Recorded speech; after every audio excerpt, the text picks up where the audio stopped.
Lunch Lane Connect, Lunch Lane Connect, Hello, everybody. Once again, welcome to Launch Learn Connect video podcast. And I am Chef Bucci. And today, again, I have an amazing personality.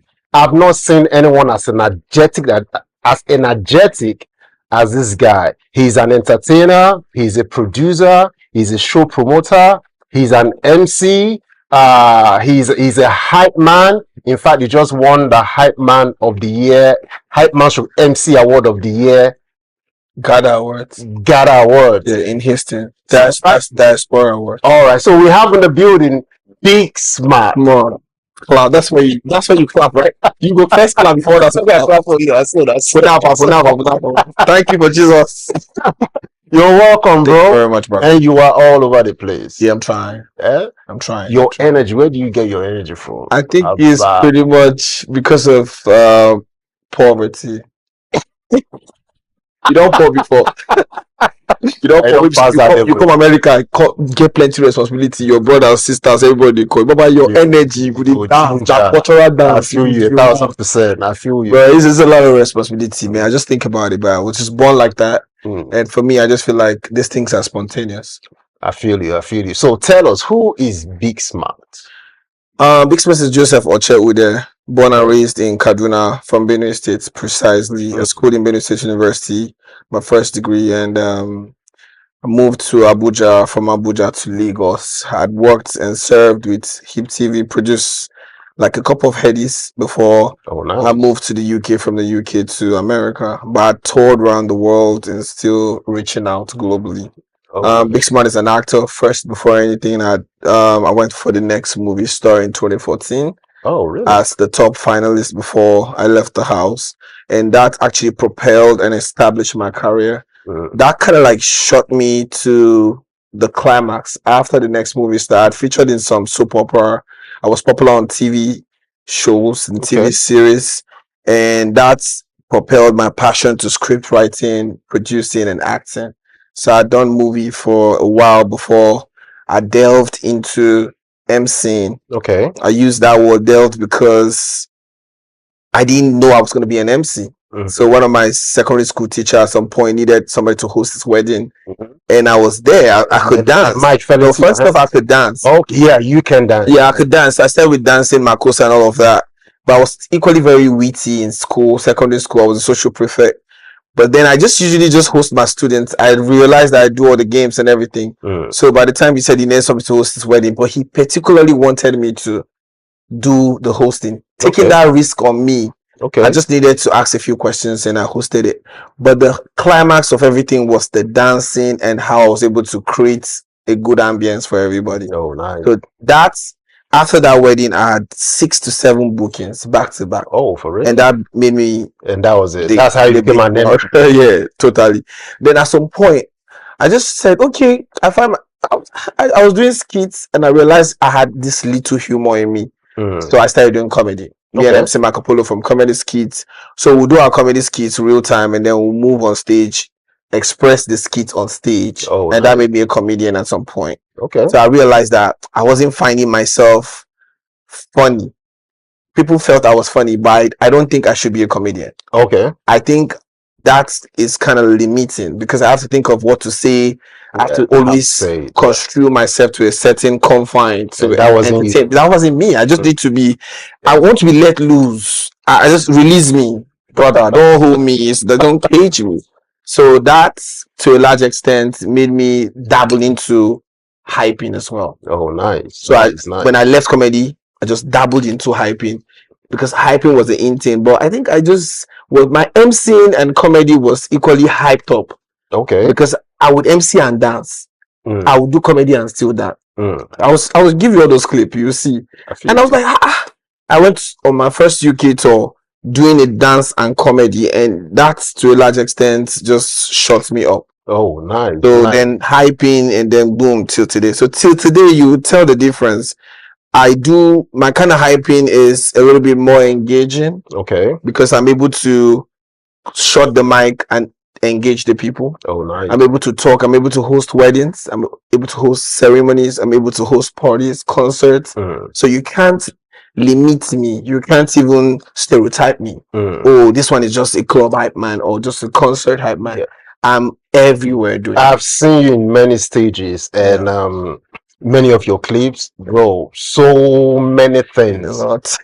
So much. Thank you so much. Your is this spontaneity? Yeah. In the things you do in the world of entertainment, it's amazing. Thank you so much. You see, and people know you A lot. all over the world. I'm trying. You see, and they love you on stage, I bro. hope so. All right, and I see you on stage opening up for Davido and things like that. And a lot of others. So, what is your relationship with Davido? Oh yeah, so I produced Davido whilst working with Hip TV in 2019. Okay, Precisely. that was a while ago. So I went to his house. It was his birthday. So I already had that impression that he's a rich kid, so he would be rude and arrogant. So I came with Hip TV as a crew and as a producer. I'd written all the script, everything I wanted to interview him with and all of that because I was handling the social media platform of Hip TV at that time. Okay. So I went to his house in Lekki, phase 2, thereabout. And when David came from the stairs, first thing he asked was, "Una no chop? What do I want? Okay. You should do it right. I don't know who you vote. That's the voice, exactly. Yeah, exactly. All right, okay, I'm ready. Let's go." And anybody, he was so nice, very respectful, very humble. And I was like, okay, I didn't expect this. I already was on my guard. I was like, this guy will give me attitude, or he will give us attitude, not like a rude guy or disrespectful. David took time to answer all the questions. He made sure everybody had something to eat. Made sure they bought him gift for his birthday, and he had access to pick whatever. His birthday gifts, bro. I'm telling you. Oh wow! He looked at the gifts and he said, "Let me tell you what for here. Carry out. You want? Okay, Hip TV people are not carry anything. Just get all right." Oh, nice. And that's stuck. That to me was a changing point. It was a turning point for me, and I would never forget how I felt. I felt like my personality at some point met with David at equilibrium. I didn't care. He didn't see me as either lower or he is upper there. Oh, nice. We just met in the middle, and that was where the love established. Oh, nice. So then I hosted his concert 2020 in Abuja. That was my very first encounter with David.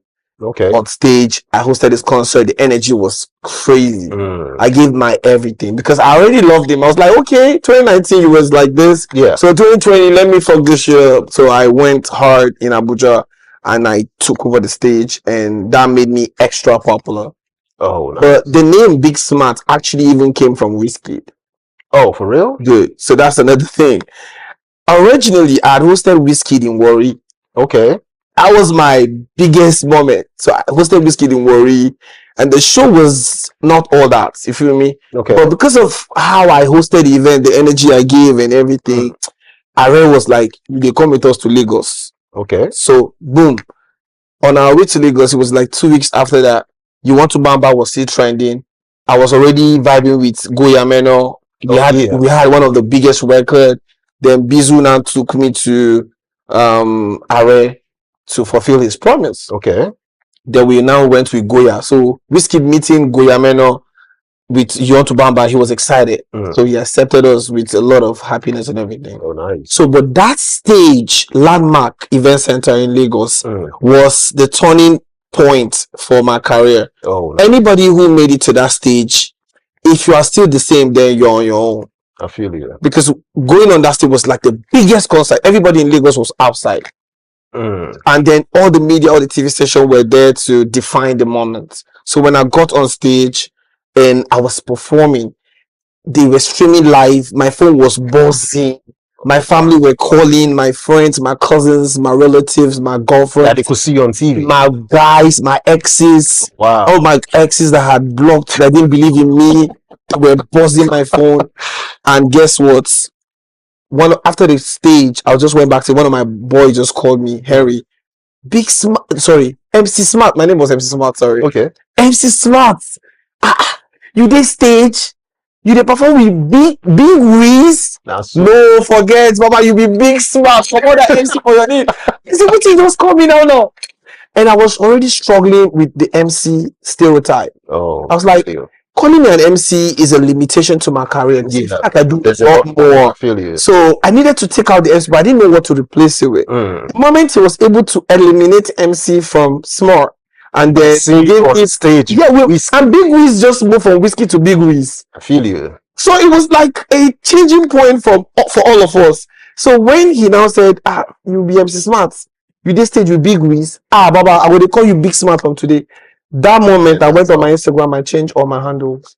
Wow. I changed my Facebook, changed my handles. I trademarked the name. 48 hours, I had registered the name, did everything to secure Big Smart. And here you are so today. Big Wiz bettered Big Smart. Oh, nice. But like I told you, the love I have for David was since that encounter in Lekki. And to date, I don't joke with David. Nice. And I would like to ask you something. You know, all the Nigerian entertainers, I love them all. You see, and someday I'm hoping to interview them one after the other. You know, and Olamide, you know, I have a connection with Olamide, you know, Bariga boy, Shomulu boy, and all of that, things like that. You see, but he made a comment recently about Big Wiz, Wizkid being the face of Afrobeat after Fela. You know, so I don't delve into all that, but what is your opinion about that? You know, having a relationship with both of them. What do you think?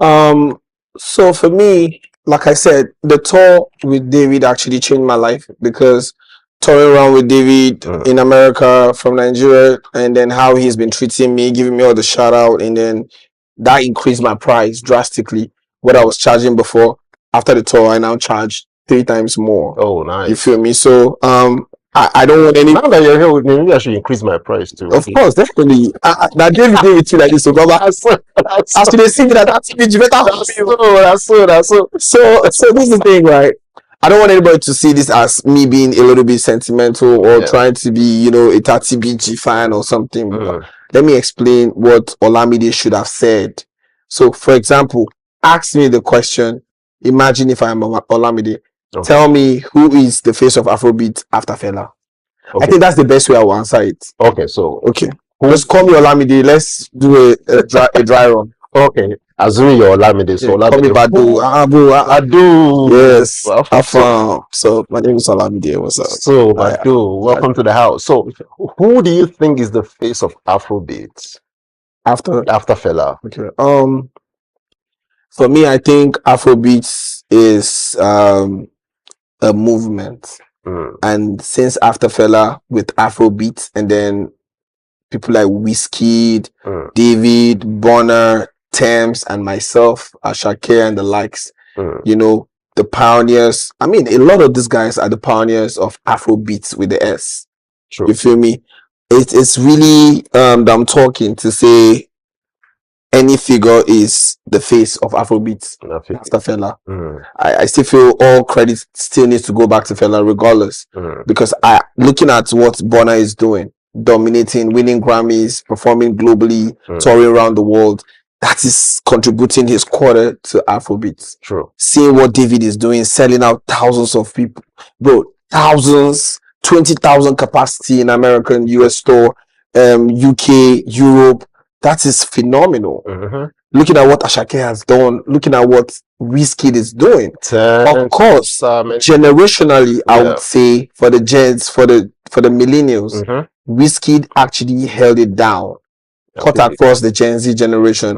Wizkid had it down. Wizkid made these young guys feel very comfortable to do Afrobeat. True. Wizkid was the guy that reduced the age for Afrobeat. Okay. At some point, people felt you have to be a certain age. But Wizkid coming as a young guy with the kid vibe and all of that, he made Afrobeat very easy, digestible for everybody. True. So I think we rather say who are the pioneers of Afrobeat? If I will ask you to retract or reiterate or rephrase your statement, I'd rather you ask me who are the pioneers. Use plural instead of singular. Or who are the faces? Who are the faces? That's the pioneers today. faces and all of that.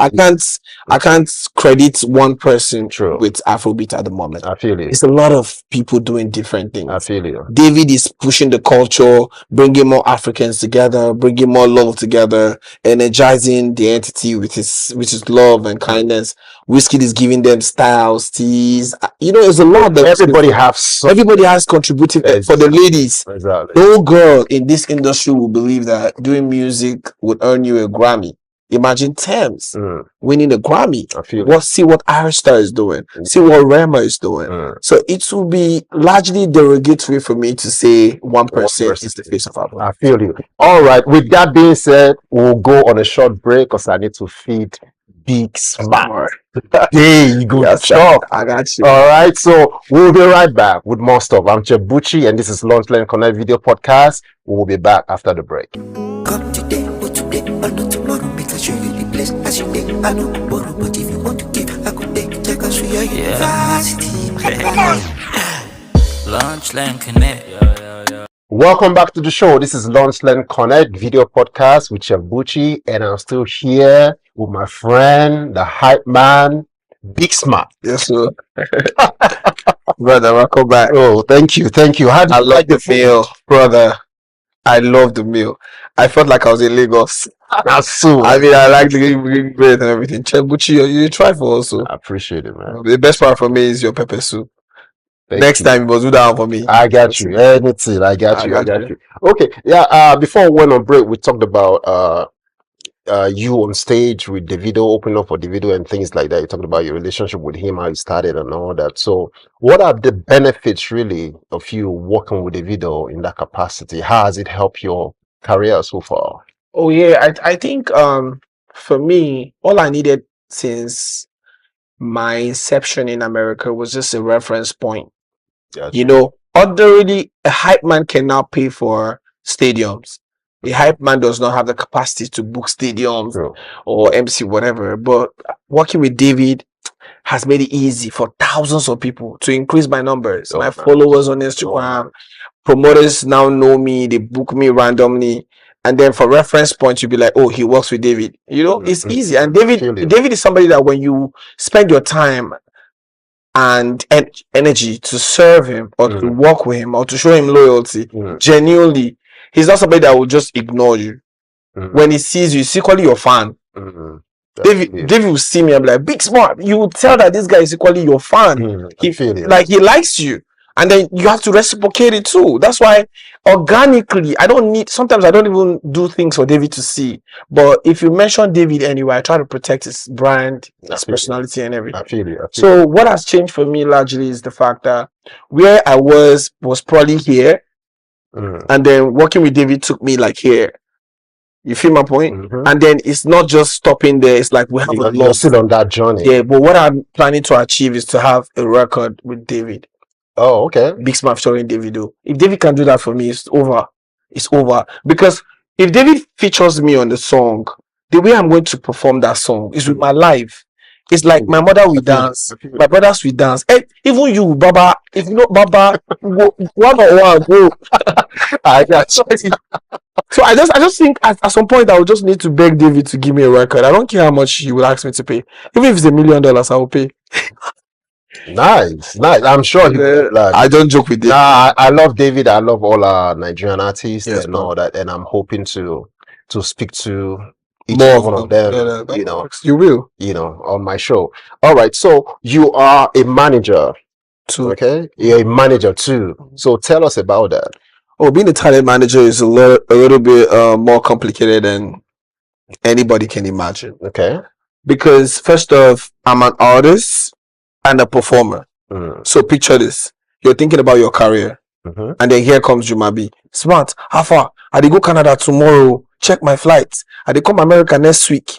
You have to check. You have to plan his itinerary. You have to plan Jumabi's tour. We had Jumabi on the show sometimes. Oh yeah, okay, good. You have to plan his tour. You have to plan who is visiting, who is meeting, his next record. So you have that career going for yourself. Then you are now replicating that with another person. It's a little bit twisted. Now, when you are not in a good mood, when your artist is talking to you, you have to be in a good mood. Yeah. Some of them would have mood swing and they'll bash it on you.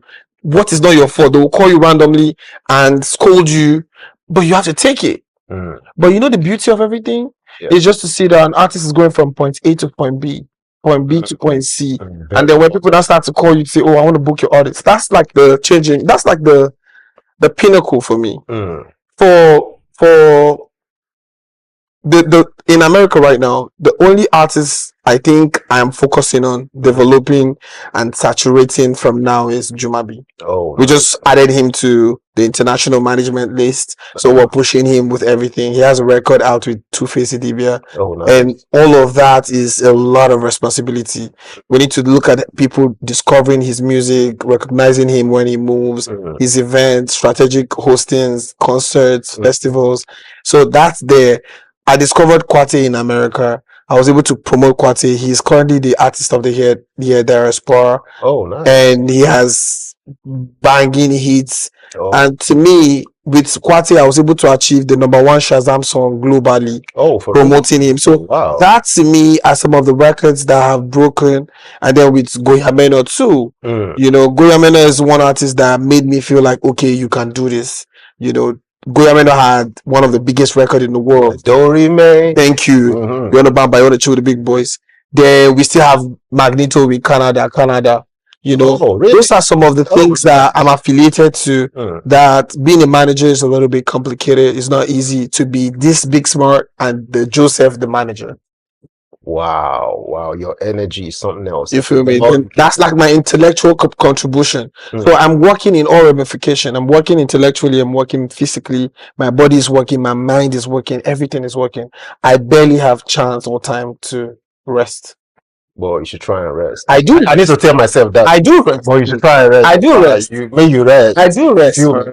Yeah, you recently won the MC Hype Man Award here in the US. Gada Awards. So tell us about that. I just received the mail that I have been picked to be the MC and Hype Man of the Year, Diaspora Awards. And then I've just been here barely 2 years. Okay. To be that guy who is now like the MC and Hype Man of the Year in the African community is a lot. It's something I can't even celebrate. But I just tell myself, do I merit it? Do I deserve it? Looking at what I've done over time since I came back to back, I think I deserve it. There's nobody more. For me, Thank you. There's nobody more deserve it. Yeah, I've seen your work. I've seen your trips. I've seen your shows. Thank you. The energy you bring on you feel me? Good. Not to brag. Not to brag, but I just have to tell myself, well done. That's the point. I actually give myself credit. And what changed for me after winning the award is like more affirmation. It's like saying somebody's verified. You're already big smart, but you just need to be verified. And your price. That award just my price is always I always have reason to shoot stop a little bit by some couple of dollars. I feel you. But that part for me, I'm going to use the opportunity to tell every hype man and MC out there, you just need to understand the art of saturation. Okay. A lot of people just feel like oversaturating yourself is positive and negative as well. A lot of people think it's just positive. Sometimes you are everywhere, but you can be everywhere and you're not everywhere. I feel you. So you have to be where you are expected, celebrated, and appreciated. I feel you. So how does it work for me? I have more bookings from Texas. Okay. I have more bookings where there are African people residual, like Atlanta, Texas, Dallas, Houston, Austin, all of that. But I don't live there. I decided to live in a place where I can be Joseph, Big Smart, can be free. And then most of these places where the traffic is coming from, they don't see me. They only see me occasionally. It's better that where I am relevant and important. So what that implies is you as an entertainer, you as a hype man, as an MC, try to market yourself. Try to create a style for yourself. Be consistent with your style. If it's fashion, be consistent with your fashion. Feel you. If it's energy, be consistent with your energy. Feel you. If you're trying to replicate, a lot of hype men here or MCs, they look at what they do in Nigeria and they repeat exactly. It's like copy and paste. You need to have your own niche. Perfect. Create a niche for yourself. And by doing that, that is where your prize is. I've seen situations whereby people are booking host MCs and they'll be like, oh, let's book Big Smart just for the energy. And they know when to bring me. They know they won't bring me from the beginning. They'll just bring me at the end or at the VIP time.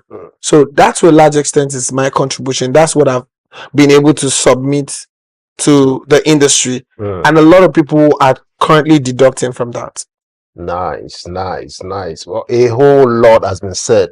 Big Smart, I'm so happy to have you here today.